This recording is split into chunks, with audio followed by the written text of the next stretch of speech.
ата бейіштің дарвазасы туғандар. Ата мындай сыртқа көп төгіле бербейді. Ата мында байқайсың, төгіле беріп, атаңмен мында серьезно сөйлесіп болсын кердечі. Бірақ атаң жүрегінен сені жақсы көреді. Атаңчы сен мындай таптаңда басқандачы 2 жашқа шыққанда мойдып. Тамтаңда басқан. Мойт алып тұрып, сені қарап алып тұр. Жаман сүйінгенде сен білмейсің де сен 2 болушың ей. Қарап тұрып, şu мен балам депчі. Чоңойғанда жардам береді маған деп. Сүйініпчі мойт. Жүрегі, көкірегім шығып кете тұрғанда сүйінген.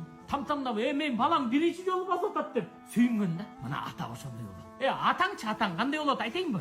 Атаң сен дейсің деп школға жақсы сумка асынып барсын депчі. Атаң тәжақта сүт тартқанға даярда. Атаң сені жақсы тамақ жесін депчі. Бұт киімің елдерге оқшасын депчі. Біреуінен ешінен қары көрегінге даярда. Атаңчы сені елдерден кем қалбасын деп телефон алып беріш үшінші біреуінің үйіне барып боқ шығарғанға даярда. Мына ата ошондай болады.